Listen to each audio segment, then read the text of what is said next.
Hello everyone, it's Josh Mall, the voice for Swimming Pool Science, and today I'm visiting an all-Porsche car show in Southern California. When Max Hoffman began importing the little sports car from Germany in the early 1950s to the United States, America fell in love and never looked back. While we take a few brief moments to enjoy these beautifully restored classics, our main focus today is helping you better understand the valves on your pool plumbing and pool equipment. Let's get started. Before we start turning valves, let's establish a few basics that I'll lay out on this equipment set.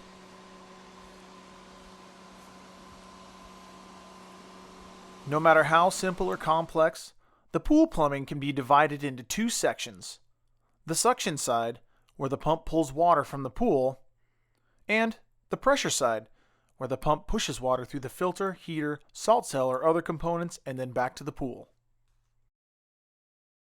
Now, let's take a look at some valves so that we can better understand their purpose and operation. Here we have a 3-port diverter style valve. Notice the tab that says off. This indicates which port will be shut off when the handle is turned. The curved red line indicates the position of the diverter itself. In this case, the main drain line is fully open and the skimmer line is about half closed down, causing a majority of the water flow to come from the main drain side.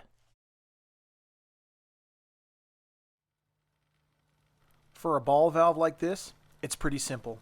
When the handle is perpendicular to the pipe, the valve is closed and water cannot travel through. When the handle is parallel to the pipe, the valve is fully open. Unless your equipment is significantly above or below water level and you're going to do maintenance, it's never a good idea to close the valves on the inlet or on the outlet side of the pump. Here we see what happens when you choke off the pump's water supply by closing the last valve on the inlet or suction side of the pump. Cavitation starts to occur and filter pressure drops. This will eventually cause damage to the pump itself and warping of the plumbing.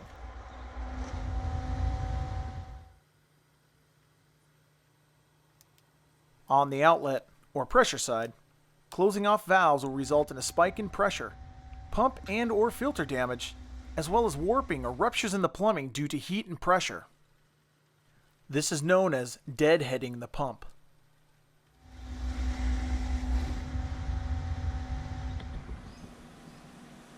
Now that we have a good idea of the basics, let's take a look at a pool spa combo, where two bodies of water share the same pump, heater, and filter.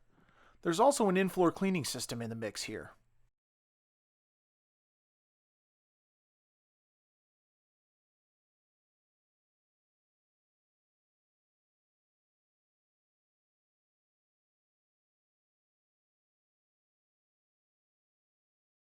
Now I know there's a little more going on here than the first equipment set we looked at, but we can still divide it up into its pieces. All the plumbing attached to the front of the pump, highlighted in blue with our cutting-edge special effects tools, is suction, or the inlet, where the pump sucks water from the pool. Everything in red? Well, that's the pressure side, where the pump is pushing water back to the pool. We add another layer to this with the suction and return lines for the pool and the suction and return lines for the spa. For repairing leaky valves, check out the link above and get a rebuild kit at the link in the description. Alright, let's start playing with valves. Our first setup we'll do is for running the pool only. We'll close the spa side of our 3-port valve on the suction side, then close down the spa side on the return header. This is handy if you're specifically trying to heat the pool or if the pool needs increased circulation.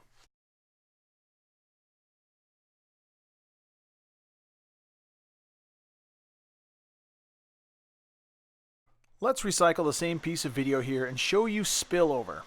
It's as easy as closing the suction from the spa and closing the return to the pool. This will pull water from the pool and return it to the spa. On elevated spa setups, this creates a nice waterfall, and it circulates water in both the pool and the spa. Here Willow helps demonstrate the direction of water flow. This is a great default setup because, in most cases, the spa spillway takes the place of the skimmer, transferring floating debris to the pool. It also allows for circulation of both bodies of water at the same time, and it's aesthetically pleasing. Here we'll shift the valves to draw and return water exclusively to and from the spa. This is the setup you want to enjoy your hot tub or spa on a cold day, or to loosen up tight muscles or fecal matter. Fire up your heater, give it 45 or so minutes, and you'll have the makings of some good human stew.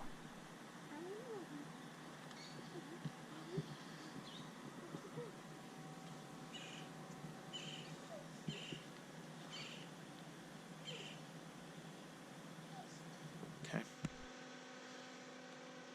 On this spa, we have the option to divert return water through the returns or through the therapy jets. The final configuration we'll look at today is what we call spa drain. This is where we divert most or all of our suction to the spa and return all water to the pool. On our example pool, where the pool and spa are at the same grade, the water level will drop quickly as the water level slowly rises in the pool, but the pool water will eventually spill back into the spa. On an elevated spa setup, the entire spa will drain into the pool. If the pool isn't large enough to accommodate all the spa water, it may overflow. This setup can be useful for cleaning out a spa fairly quickly, and the spa can be refilled by setting the valves into spa fill or spillover configuration.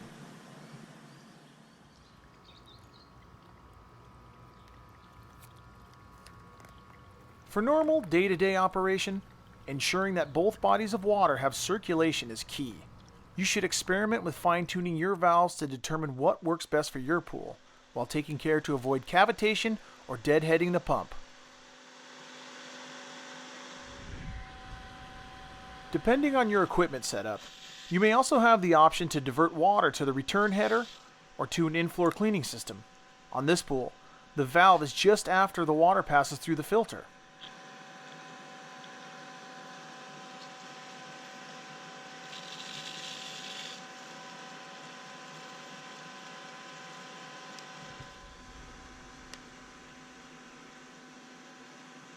The aerator, which is clearly a word I can't spell, is controlled by this smaller ball valve. It serves to cool the water in the heat of summer and can also raise pH due to increased CO2 outgassing. Check out our video on pH and alkalinity in the link above for more on that subject.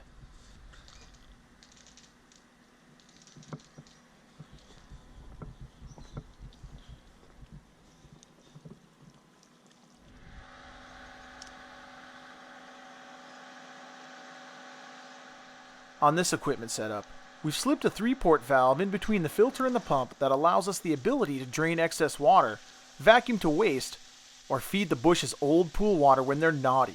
Naughty bushes.